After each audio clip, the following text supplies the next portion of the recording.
Өглөөний мэнд эрхэм үндэт үзэгчдээ лайв телевизээс өглөө болгон хүрдэг өдөр тутмын сонингийн том эхэлж байна. За та бүхэндээ үндэсний шуудын сонингоос эхэлж хүргэе. За өчигдөр үндэсний шуудын сонин маань гараагүй. Яагаад тэгэхээр уржигдөр модон хаан групп шинэ жилийн баяраа тэмдэглэсэн.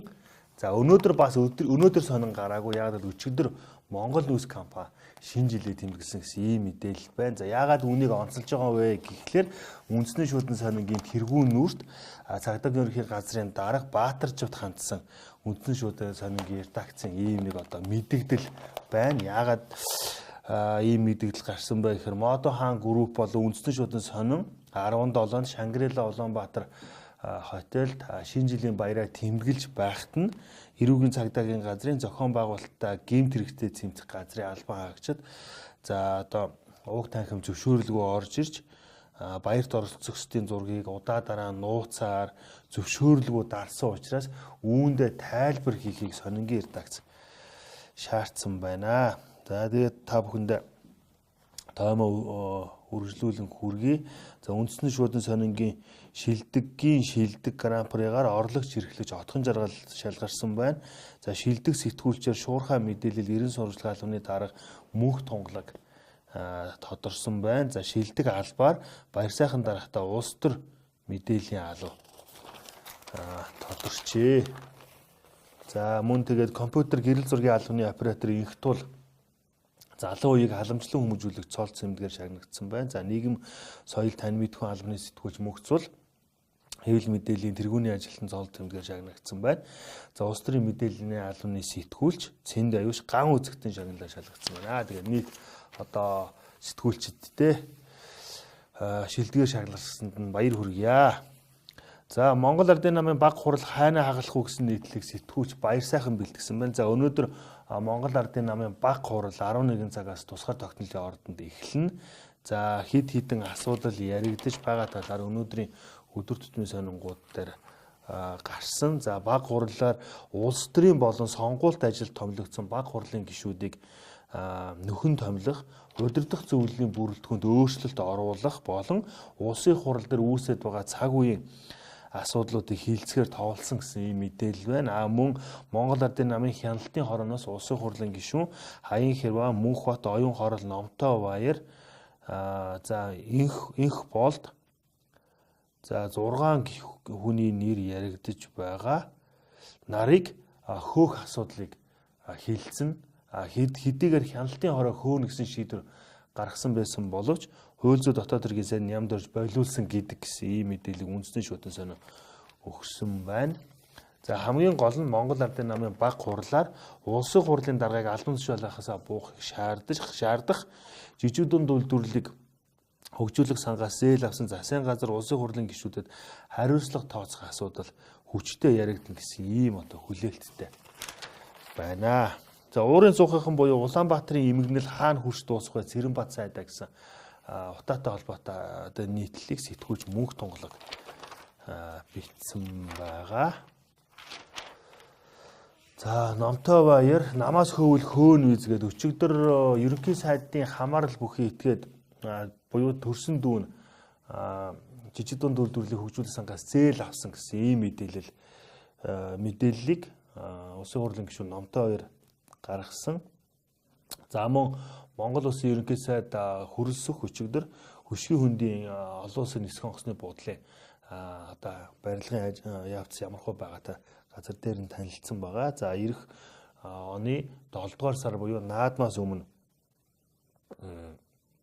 нисэх онгоцны буудлыг ашиглалтанд оруулах анхны нислэгийг нь үйлдэх гэсэн ийм зүйл үүрэг өгсөн байгаа. За сангийн сайд Хүрэлбаатарын мэдээлснээр бол төсвийн санхүүжилт ирэх хонд тасалдахгүй улсын төсвийн тухай хууль бүрэн тулсан гэсэн ийм мэдээллийг өгсөн байгаа юм байна. За 2006 оноос хойш одоо яригдж 2013-аас 17 онд барилгын ажил нь явагдаад одоо 2018 онд чанарын баталгаажуулалт хийгдэж байгаа ийм үед за энэхүү барилга нь 49.5 тэрбум йен, нэмэлт ажлын өртөг 5.9 тэрбум йен, бөгөөд 23 барилга байгууламж 9 тоног төхөөрөмж нийт 32 ажлыг захиалагч талд хүлээлгэн үүрэг хүлээснээс хүлээж авах ажил нь 98.9%-та үндсэндээ бараг 99%-та байгаа юм байна. За барилга байгууламжийг хүлээж авах явцад улсын комисс 1278, ашиглалтын явцад 720 зөрчил илрүүлсэнийг засварлах ажил нь 90 орчим хувьтай байгаа гэсэн ийм мэдээллийг өгсөн байна. За агаарын бохирдлын асуудлаар ерөнхий хяналтын сонсгол явуулах хэсгийг хэлэлцэх юм байна. За ерөнхийлөгч улсын хурлын даргаад агаарын бохирдлын асуудлаар ерөнхий хяналтын сонсгол явуулах ийм албан бичиг өгсөн. За 14-нд улсын хурлын тамгын газраас хариуг нь өгсөн байна. За хяналтын сонсгол явуулах, тов сонсгол даргалагчийг сонгох, ажиглагчаар оролцох хүний тоо сонсгол зохион байгуулах үргийг ажлын хэсэг байгуулахаар төлөвлөсөн байгаа юм байна. За өнөөдрийн үндэсний шуудан болон өдрийн сонин дээр нэг материал хоёулаа нийтлэгдсэн. За өдрийн сонин дээр тэргүүн нүүрнээс 7 дугаар нүүр рүү давн нийслэгдсэн бол үндэсний шуудан сонингийн 5 дугаар нүүрэн дээр нийслэгдсэн. За газрын тосоо өөртөө олборлохгүй юм бол өр тавин байж боловсруулах үүдэр барих хэрэг байна уу гэсэн ийм нийтлэл. За үргэлжлэл бий гэснээс үүдхэд бол энэ нийтлэл дахиад цаашаа үргэлжилттэй юм байна. Маргааш үргэлжлэл гарах юм болов уу яах юм бол. За өдрийн сонин дээр автор бичээгүй байна. Үндэсний шуудан сонин дээр Хацаг Эрдэнэ гэсэн автортай гарсан байна. За гол агуулга нь болохоор сайн шандад нэгт боловсруулах үйлдвэр барьж байгаа засгийн газраас нийтийн хөрөнгө засгийн газрын буцалгүй тусламжаар нэг жилдээ 1.5 сая тонн түүхийн нефт шаардлагатай байгаа. За 1 сая орчим тонныг нь Монголд одоо үйл ажиллагаа явуулдаг бүтээгдэхүүн хуваах гэрээгээр ажиллаж байгаа. За Петро Дачин Тамсаг Доншин газрын тос Монгол компаниудаас бүрдүүллээ гэж үзэхэд үлдсэн 500 мянган тонн газрын тос хаанаас авах вэ? За энэ 500 мянган тонн газрын тосыг импортоор авах юм бол импортын шатхуунаас хараат болох бус харин ч бүр дахиж өрийн дарамтанд орно гэсэн ийм одоо агуулгатай нийтлэлийг үндэсний шуудан сонин өдрийн сонин дээр гаргасан байна. За эрүүл мэндийн яамны сайт хакердж хүмүүсийн мэдээлэл алдагдсан гэсэн ийм зүйл гарсан. За үүнийг бол эрүүл мэндийн яамныхаа няцаасан тухай үндэсний шуудан сонин дээр байна. За Монгол контент компани гүйц захирал байсан. Одоо Nomadic контент компани захирал Ган Туяатай сэтгүүлч гэрэл ярьцлсан байна. За Ган Туяа ботхон төсөл багчуудад байгаль амьтдыг хайрлан инэрх сэтлийг төрүүлнэ гэсэн ийм ярьцлага байна. За тус компани захирал Ган Туяа нь Мамо төслийг одоо удирдан ажиллаж одоо зах зээлд нэвтрүүлсэн. За энэ туршлага дээр үндэслэн тустай компани байгуулад одоо ботхон гэж үндэсний хөтөлбөрийг гаргахаар болоод байгаа юм байна. За Монгол улсын хүүхдийн контентын зах зээл буюу одоо манай хүүхдүүдийн үзэж байгаа хүүхэлдэйн кино төр контентын 90 орчим хувь нь одоо гадаадынх байгаа. За 10 орчим хувь нь монголынх гэж байгаа. За үүн дээр ботхон гэж ийм төсөл нэмэгдэж байгаа юм байна. За айгаад энэ төслийг сонгож авсан байх хэрэг Өмнө Говь аймаг нь цөлжилт ихтэй уул уурхаагаас үүдээд одоо цөлжилт ихтэй аймагуудын нэг болж байгаа. За мэдээж бас байгаль цаг үеийн одоо өөрчлөлт дэлхийн дулаар л бас үүнд нөлөөлж байгаа. Тэгээ энд бас анхаарал хандуулах гэж энэ хүү төслийг санаачилсан юм а гэсэн ийм ярьцлага байна.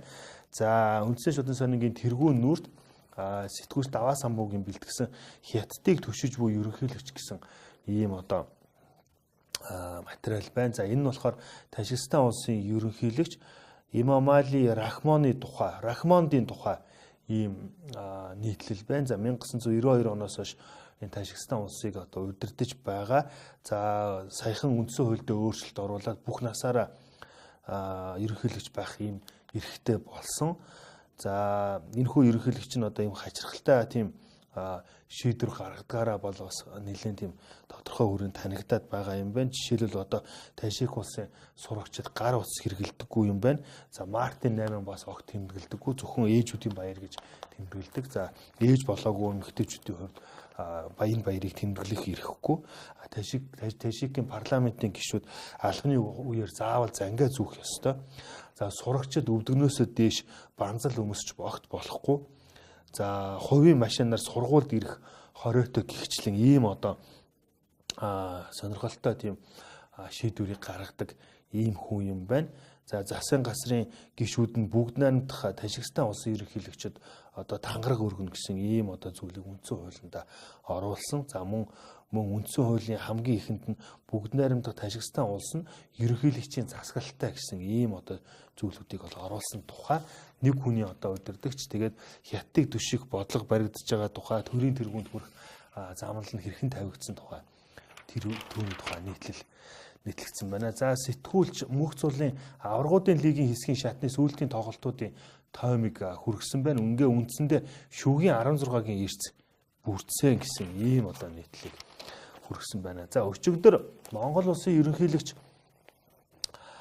шилдэг залуу эрдэм шинжилгээний ажилтсан судлаачдад Монгол улсын ерөнхийлөгчийн нэрэмжит шагналыг гардуулсан. За 3 залуу эрдэмтэн хүртсэн байна. За Шинжилгээ академийн ерөнхий болон сорилын биологийн хүрээлэнгийн генетикийн лабораторийн эрхлэгч доктор Цэрэн Дулам, за шинжилгээ ухааны технологийн их сургуулийн мэдээлэл холбооны технологийн сургуулийн ахлах багш доктор Зол Заяа, за анагаах ухааны шинжилгээ ухааны үндэсний их сургуулийн шинжилгээ ухааны технологийн газрын мэргэжилтэ доктор Хонгор Зул нарын 3 хүнийг шагналсан юм байна. За жишээ нь Цэрэн Дулам ямар бүтээлээр ерөнхийлөгчийн нэрмэд шагнал хүртсэн бэ гэхлээр хүний биеийн олон эд эрхтний гажиг үүсгэхэд оролцдог шинэ генүүдийг илрүүлэн баталж энэ төрлийн хам шинжийн үүсэх молекул механизмын учир шалтгааныг тайлбарлах удамшлын шалтгаанд гажиг үүсгдэг синдромуудын ген мутац молекул механизм нийлэгждэг уураг тэдгээрийн харилцан үйлчлэлийг судалж өвчин үүсэх механизм түүний явцыг танин мэдэх улмаар онцлох нэмжлэхэд ач холбогдол бүхий ийм эрдэм шинжилгээний бүтээл гаргасан юм байна. Харин шинжилгээ ухааны технологийн сургуулийн доктор Зол Заяа нь болохоор хүмүүсийн өдөр тутмын мэдээлэл технологийн ашиглалтын явцад бий болж байгаа байршил болон цаг хугацааг агуулсан их хэмжээний өгөгдлүүдийн тусламжтайгаар нийгмийн эрүүл мэнд, аюулгүй байдлыг хангах, төрөл бүрийн эрсдлийн үнэлгээ хийх, улмаар агаарын бохирдол, хот дахин төлөвлөлт, авто замын хөдөлгөөний ачааллыг бууруулах зэрэг тийм одоо эрдэм шинжилгээний хурлаараа энэхүү юуг ерөнхийлөгчийн нэрмжит шагналыг хүртсэн юм байна. За дараа нь та бүхэндээ өдрийн сонингоос тоомлж хүргэе. За Монголд жилд амиа алдаж байгаа хүний тоо иргэний дайнтай сэрихтэй ойролцоо гів гэсэн ийм нийтлэлийг тэргүүн нүртэй гаргасан байна. За өчигдөр Монгол улсын ерөнхийлөгчийн ивэл дор үндэсний аюулгүй байдлын зөвлөлийн ажлын алба цагдаагийн ерөнхий газрын хамтран хүний аймнаас хохирсон гэмт хэргийн нөхцөл байдал, урьдчилан сэргийлэх арга зам, байгууллагуудын хамтан ажиллагааг сайжруулахын сэдвүүд хилцүүлгийг өчигдөр төрийн ордонд зохион байгуулсан. За Монгол улсын ерөнхийлөгч үг хэлсэн. За хэлсэн үг нь нэлээд тийм олонний анхаарал татсан. За энэ үгэн дээр юу гэж хэлсэн бэ гэхээр Монгол улсад өдөрт дунджаар 40-с 45 хүн, жилд дунджаар 15-аас 17 мянган хүн амь насаа алдаж байна гэсэн ийм зүйлийг гаргасан. Энэ нь болохоор иргэний дайнтай Сир улсад энэ оны эхний 10 сарын байдлаар 18,000 орчим энгийн иргэн болон цэрэг босогч амиа алдсан гэсэн тоотой ойролцоо очиж байна. Бид дайны нөхцөлд амьдарч байгаатай нэгэн адил болж байгаа гэсэн ийм зүйлийг ярьсан байгаа. За сүүлийн хууль зүйн ухааны доктор Үнэрмагийн тавьсан илтгэлд сүүлийн 3 жилд амиа хорлсон тохиолдол тасралтгүй өсөж байгаа юм байна.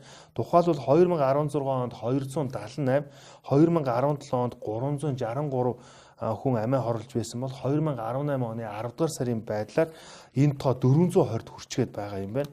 За мөн цааш нь Үнэрмаа доктор юу гэж хэлсэн бэ гэхээр 2012-оос 16 оны хооронд 2055 хүн амиа хорлсны хамгийн бага нь 10 настай хүүхэд байгаа юм байна.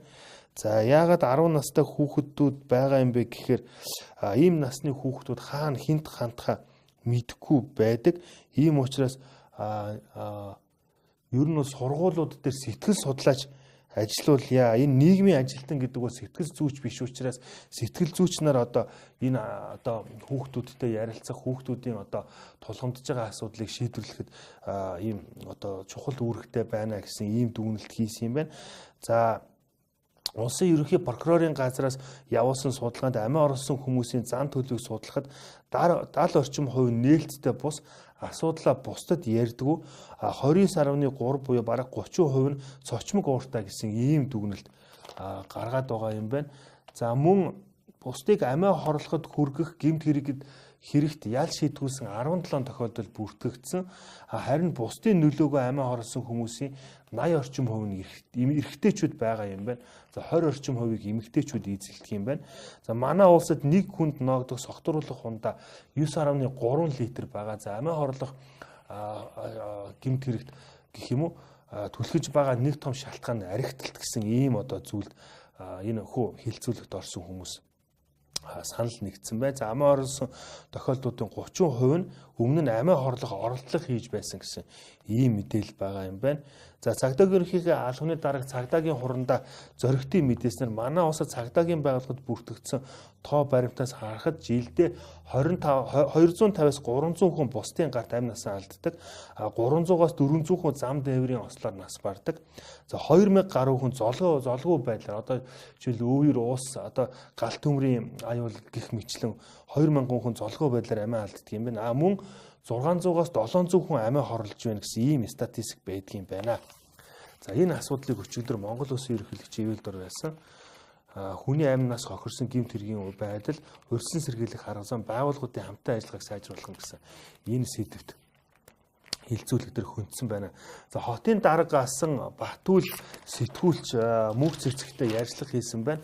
Ерөнхийлөгч үүмэн самууныг ашиглаж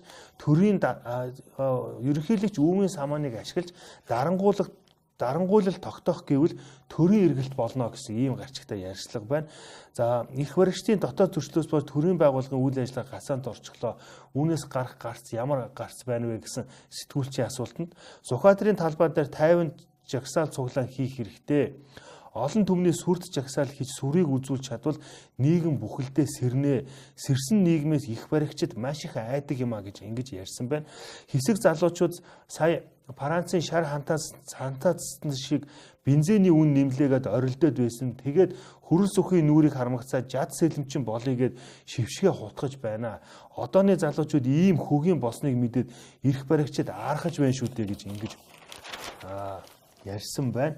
За хоёр намын томчууд хоорондоо нийлж бүлгэлдэх болсон нь нийтэд илэрхий болсон гэж ярьсан байна. За инх бол хариуцлага хүлээх ёстой гэдэг нь уг нь зөвөө. Чухамдаа инх болдын зүтгэлээр ирүүцсэн, криминалчсан төр бий болсон. Түүний нэг илэрлэл нь улсын хурлын гишүүдийн хэрүүл эрүүгийн элементүүдийн хэрүүл шиг болсон. Монгол улсын ерөнхий сайдын гаргаж байгаа авирыг харалда чанга дэглэмтэй шоронгийн чанга гаршгал байгаа бидтэй. Төрийн тусгай хамгаалтанд байдаг байж би үхэхээс айхгүй байж гэж хэлж байх шиг. Гадны хан үүнийг сонсоод Монголын төр эрүүгийнхэнд эзлэгчж гих байлгүй дээ. Монгол улс ийм шорондсон үг хэлтэй засын тэргүүн хизээч үзээгүй. Монголын эрүүцсэн төрийн үндэслэгч инх болдыг яаж хуулийн дагуу чөлөөлөх вэ гэдэг гарцыг олох хэрэгтэй гэж ярьсан байна. За мөн цааш нь жижиг дунд үйлдвэрлэлийн олон түмэн хүртэл энэ төрлийн ялзарлыг бүхэлд нь эсэргүүцэж тэмцэхийн оронд жад сэлэм нэг хэсэг нь жижиг дунд үйлдвэрлэлийн жад сэлэм, нөгөө хэсэг нь 60 тэрбумын жад сэлэм болоод явж байна. Нэг хэсэг нь хөрөн сүхийн жад сэлэм, нөгөө хэсэг нь инх болдын жад сэлэм, гурав дахь нь ерөнхийлөгчийн жад сэлэм болчихсон. Төрийн дээр гарсан олигархууд мөнгийг нь төлөөд олон түвнээр тоглож чадаж байгаа цагт Монголын төр хизээч цэвэршихгүй. Гихчлэн ярьсан байна. Тэгэхээр та бүхэн энэхүү ярьцлагыг өдрийн сонин болон БНН цэгийн сайтаас хүлээж авах боломжтой. За Номтой хоёр гишүүний өчигдрийн хийсэн хэвлэн баг хурлыг мөн өдрийн сонин тэргүүн нүртэй нийтэлсэн байна. За Монгол Ардын өнөөдөр 11 цагаас эхлэх Монгол Ардын намын баг хурлаас юу хүлээх вэ гэсэн мэдээллийг сэтгүүлч мөнх цэцэг бэлтгэсэн байна. За энэ удаагийн Монгол Ардын намын баг хурлын анхаарал татсан өөр нэг сэдв нь хяналтын хорооноос гаргаж байсан нэр бүхий 6 гишүүнийг хөөх тухай асуудал. За дээрээс нь намын гинсэг амар ойсголон солино гэсэн таамаглал давхар яригдж байна гэж ингэж өдрийн сонин байна. За сэтгүүлч ориглын бэлтгэсэн хотын даргын сунгаа эхэллээ гэсэн юм байна. За хотын дарга огцроод байгаа. Биш өөрийн өсөлтөөр чөлөөлөгдөд байгаа. Түүнийг хотын орлогч дарга Бат Баясгалан оруулж байгаа. За хотын даргын сунгаанд Монгол Ардын намын ерөнхий нарийн эмчийн дарга Амар Баясгалан, нийслэлийн иргэдийн төлөөлөгчдийн хурлын дарга Амар Сайхан, за Улаанбаатар хотын орлогч дарга Бат Баясгалан, Баярхүү болон нийслэлийн иргэдийн төлөөлөгчдийн хурал дахь Монгол Ардын намын бүлгийн дарга Мөнх Чулуун, нийслэлийн орлогч дарга Анхмаа нарын нэр яригдж байгаа маань үндсэндээ 5 эрэгтэй 1 эмэгтэй. Тэгээ тэр бүрийг тус бүрт нь юу яасан байна? Танилцуулсан байна. За Номтой Баяр хөрс сүх жижиг дунд үйлдвэрлэлийг хөгжүүлэх сангаас дүүгийнхаа компанид 1.3 тэрбум төгрөгийн зээл авсан гэсэн ийм байна. За хөрс сүхийн хөрөнгө оруулалтын мэдүүлэгт 1.7 тэрбум төгрөгийн хадгаламж 2 тэрбум төгрөгөөр үнэлэгдэх үл хөдлөх хөрөнгө, олон зуун сая төгрөгөөр үнэлэгдэх автомашин, моцикл болон гориг тэрэлжийн амралтын газар байгаа өндөр зэрэглэлийн амралтын газар гэсэн ийм зүйлүүд байгааг бол одоо шалгах ёстой гэж улсын хурлын гишүүн Номтой Баяр өчигдөр мэдэгдсэн байна. За амьдралдаа бизнес эрхэлж үзээгүй хүн энэ их хөрөнгийг яаж олсноо тайлбарлах цаг нь болцоход байна гэж ингэж тэрээр хэлсэн байна. За жижиг дунд үйлдвэрлэлийг хөгжүүлэх сангийн одоо энэ сангийн сан бол бүх засгийн газрын үед энэ зээл одоо өгөгдөж явж байсан. Харин хамгийн ноцтой нь зохион байгуулалтаар одоо энэ хөрс сүхийн засгийн газрын үед зохион байгуулалтаар авсанд байгаа юм а. Тэр нь Монгол Ардын нам дотор жижиг дунд үйлдвэрлэлийн зээлээс 30 хүн авсан байна. За ардсан намаас 1 хүн авсан. Ингээ 31 хүн болцоход байна. Энэ засгийн газар болон ерөнхий сайд жижиг дунд үйлдвэрлэгчдийн эрх ашиг дээр л тогтож байна шүү дээ гэсэн ийм мэдээллийг өгсөн байна. За намын дарга огцруулъя гэсэн саналтай гишүүд байна уу гэсэн асуултанд сэтгүүлчийн асуултанд байлгүй яах вэ? Жижиг дунд үйлдвэрлэгч намын даргатай байхыг хэн хүсэх вэ гэж хариулсан байна. За ерөнхий сайдын бас нэг дүү байдаг Ухнаагийн Отгон Баяр гэж тэрээр жижиг дунд үйлдвэрлэлийн сангийн зээлийг хариуцаж олгож эхэлсэн 2006 оны 3 дугаар сараас энэ одоо энэ зээлийн асуудлыг одоо хариуцаж олгож эхэлсэн гэсэн мэдээлэлтэй байгаа юм байна.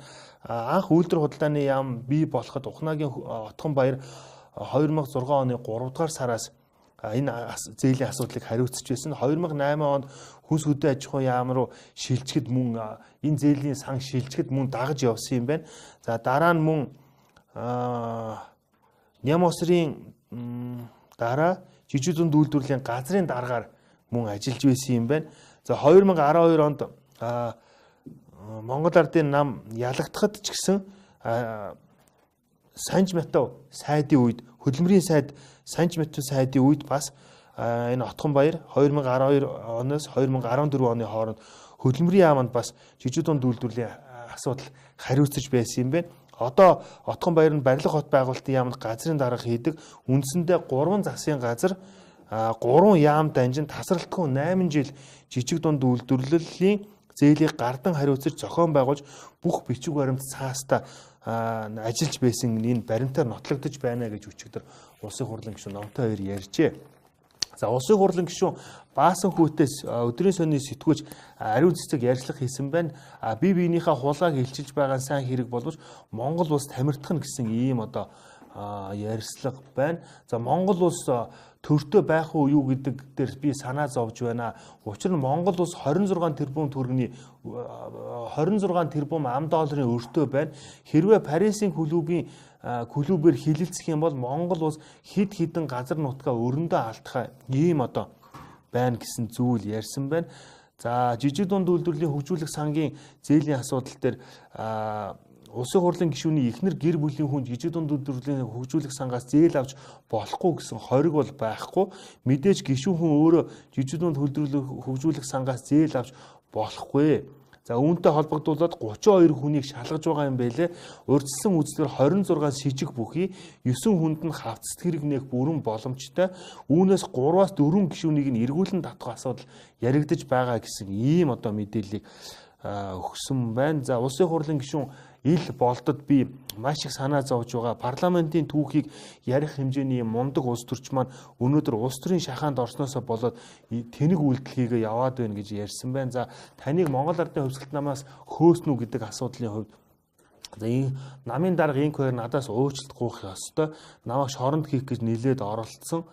Шудраг бусын тэр хүн одоо намаасаа салах юм амнаасаа сална гихчлэн ингэж ярьсан байна. Тэгэхээр та бүхэн үүнийг өдрийн сонингоос унших боломжтой. За Алтан дорд Монгол компани ерөнхий захирал гам бол ерөнхий тухайн үед ерөнхий прокуророор улсын ерөнхий прокуророор ажиллаж байсан Дорилог Жавын дүүгээр нь дамжуулан 4 сая $4 шилжүүлсэн гэсэн ийм зүйлийг сэлвизээр ярьсан. За үүнтэй холбогдуулаад аль-та тэмцэх газраас ерөнхий прокурор асан Дорилог Жавыг дуудаж мэдүүлэг авсан. За өдрийн сонингийн сэтгүүлч Хүрлбаатар түүнээс тодруулга авсан байна.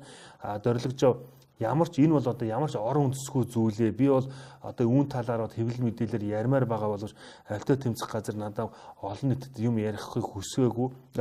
Ярихыг бол хориглосон байгаа. Надаас энэ талаар аль-та тэмцэх газар зөндөө байцаалт авсан гэсэн ийм зүйлийг өдрийн сонинд ярьжээ. За дуучин Сэрчмаатай ярьцлага хийсэн байна. Сэтгүүлч Номин Эрдэнэ шинэ жил ирлээ дуг 14 дахь жилдээ дуулж байна гэд. За эх онд тоглолт хийх төлөвлөгөөтэй байгаа гэсэн ийм зүйл ярьсан байна. За төгөлдөр хуурч од гэрэл Францад тоглолтоо хийлээ гэсэн мэдээллийг сэтгүүлч Номин Эрдэнэ бас мэлтгэсэн байна. За Франц улс дахь Монголын элчин сайдын яам Булон Бянкур хотын захиргаатай хамтран төгөлдөр хуурч оюун гэрлийн тоглолтыг тус хотын соёлын төвд амжилтаар зохион байгууллаа гэсэн ийм мэдээлэл байна. За спортын сэтгүүлч Дашням Монгол улсын гавьяа тамирчин Пүрбаатартай ярьцлага хийсэн байна. За түүний шавь одоо гарын шавь гэж хэлж болно. Төвшин тулга сая дэлхийн 10 шалралт тэмцээнээс хүрэл медаль хүртсэн. За энэ тухайн бас ярьсан байна. За ер нь бас төвшин тулгын медалийн өнгө ер нь бол өөр байх боломжтой байсан юм байна. За багш шавь хоёр бол бүх одоо оноолт таарсан тамирчтай бол судалсан. За Оросын бүхийг хожих тактика бол боловсруулсан гэж байгаа. За өөрөө багш нь болохоор эхлээд бол сайн ажил гэж хэлсэн юм байна. Төвшин тулга болохоор би төгсгөл дээр нь одоо яваад амархан одоо 2 оноос салгаад ингээ хожино гэсэн ийм тактиктай байсан. За уул нь бол төгсгөлт нь яг ярьснараа явсан юм байна. Харамсалтай нь 1 оноо дутуу аваад ингээд ялагдцсан юм байна. За тэгээд сэтгүүлч Дашням одоо асуусан байна. Та одоо эд барилдаж явах настаа одоо тохоос өгөхөд одоо ингээд өрсөлдөгч бөхөөсөө хялбархан оноо салгадаг байсан. Үүнийг одоо шавнартай зааж ийн гэсэн асуултанд. За уул нь бол төвшин тулга номын идэрхүү нартаа бол заасан. Гэхдээ ном дүрмээр нь ерөөсөө сурахгүй байна. Өөрийн болгож одоо дархан мэхэ болгож чадахгүй байна гэсэн ийм зүйл ярьсан байна. За мөн бас Пүрбаатар маань хэвтэн цохоо гэдэг мэхээр бас нэлээд тийм сайн барилддаг байсан. За бэх хоёр гээд шавь нь бол нэлээд сайн сурсан боловч бас шууд хий гэж бас зааж өгөөгүй байгаа юм байна. За гавьяа тамирчин Пүрбаатарын хувьд олимпийн медаль авч чадаагүй. За тэгээд зодог тайлхтаа би авч чадаагүй ч гэсэн одоо шавь маань авна гэсэн ийм зүйлийг бол ярьж байсан. За тэгээд 2000 оны олимпиар бол авах бол ууланд боломж байсан. Тэгээд тэр тухайн бас сэтгүүлч ярилцсан байна. За дэлхийн ихэнх орнд тагнуулын хэрэгсэл гэгдээд байгаа ZTE Хуавейгийн тоног төхөөрөмжийг дэлхийн нийтээр хоригложод байхад Монгол улсад одоо төхөөрөмж гар утсыг нь хэрэглээд байна гэсэн ийм асуудал хөндсөн нийтлэг сэтгүүлч Мөхсов гаргасан байна. За ер нь бол дэлхийн нийтээр энэ одоо 2 компани төхөөрөмж гар утсыг хоригложод байгаа. Гэтэл одоо Монголд энэ одоо төрлийн гар утас тоног төхөөрөмж өргөн хэрэглэгдэж байна. Бүр тэгж ярих юм бол тэрч бүхэл хэдэн жилийн өмнө 40 сая $40 төсөвтөө Монголын захлагын холбооны нэгдсэн сүлжээг шинжлэх өргөдөх төслийн тендерийг энэ ZTE компани авч байсан. За ZTE компани 51%-ийг бүгд нэр хятад ард улсын засгийн газар эзэмшдэг. За үндсэндээ одоо Норвеги, Энэтхэг, Америк нэгдсэн улс, Канада, Япон, Герман, Итали зэрэг улсын засгийн газар энэхүү төхөөрөмжүүдээс татгалзчихад байна. За сурагчдын амралтанд зориулаад улсын дөөр бүжгийн Эрдмийн театр, Хүүхэлдэйн театр, одноос төрсөн ханхуу, нууцын ирэл, мял богдын намтар зэрэг ийм жүжгүүдийг ялангуяа Хүүхэлдэйн театр тавих гэж байгаа юм байна. За тасалбарын үн 6,000 төгрөг байна гэсэн мэдээлэл өдрийн сонин хүрсэн байна. За та төгсгөлд нь та бүхэнд 100-ны мэдээ сонингоос хүргэе. За итгэмжлэлгүй элчин сайдуудын суудал дипломат харилцаанд сэв суулгах үе гэсэн нийтлэг сэтгүүлч уянга бэлтгэсэн байлээ. Энэ нь болохоор Шведэд элчин сайдаар томилогдсон боловч хэдхэн хоноод одоо буцаж байгаа инх цэцэг элчин сайд мөн ерөнхийлөгчөөс итгэмжлэлээ хүлээж авч чадахгүй байгаа гэж нэг их сурвалж нь мэдээлж байгаа. Нөгөө их сурвалж нь болохоор бүгд найрамдах одоо Солонгос улсын засгийн газар гадаад харилцааны яамнаас одоо бичиг ирүүлээгүй, хариу бичиг ирүүлээгүй гэдэг шалтгаанаар одоо жил гаруй болж байгаа хурцын тагнууд ерхий газрын дарга байсан хурц бүгд найрамдах Солонгос улсад элчин сайдаар томилогдсон. Тэгээ жил гаруй болж байгаа. Ийм хоёр хүний асуудлыг хөндөж итгэмжлэлгүй элчингүүдийн асуудал дипломат харилцаанд сэв суулгах вэ гэсэн энэ нийтлэг сэтгүүлч уянга бичсэн байна. За үйл явдлын эргэн тойронд номтой хуваар намын даргахийн жидүүг ил болгов гэсэн өчтөрийн хэвлэлийн баг хурлын мэдээлэл байна. За Монгол Адуу улс намын удирдлагууд тангараг өргөлөө гэсэн мэдээлэл тэргүүн нүрт нийтлэгдсэн байна. За Монгол Адын намын гишүүдтэй хариуцлага тооцохгүй гэдэг өнөөдөр нөгөө болж байгаа баг хурлын тухай гарсан байна. За Монголын зохиолчдын эвлэлийн 90 жилийн ТВ-с телевизийн 15 жилийн тохиолдуулаад Улаанбаатар Эрдэм сургуулийн Эрдэмтэн нарийн бичгийн дарга докторант уянга зохиолч сэтгүүлч судлаач Тухалхуугийн Баасан сүрэнгийн ТВ-с телевизийн захирал уран бүтээлийн тойм судалгаа гэсэн ийм судалгааны бүтээл бичсэн байна. Энийг нь болохоор 4-өөс 6 дахь нүрт дануулан нийтэлжээ. За 100-ны мэдээ сонин дээр 100-ны мэдээ сонингийн гэрэл зургийн албаны дарга гэрэл зурагч нь тоймч Цэрэн найдвар саяхан Монголын гэрэл зурагчдын нэгдсэн холбооны дээд шагнал Алтан цомын эзэн болсон юм байна. Тэгээ Цэрэн найдвар гоота бас уран бүтээлийн өндөр амжилт хүсье. За төгсгөлд нь та бүхэндээ Орос гаралтай Голланд Британий одоо физикч Нобелийн шагналт Андре Геймийн ярилцлагыг сэтгүүлж инхээ орчуулсан байлээ. Оросын шинжлэх ухаанд өөрчлөлт гарч байгааг мэдэрч байна гэсэн юм гарчигтай.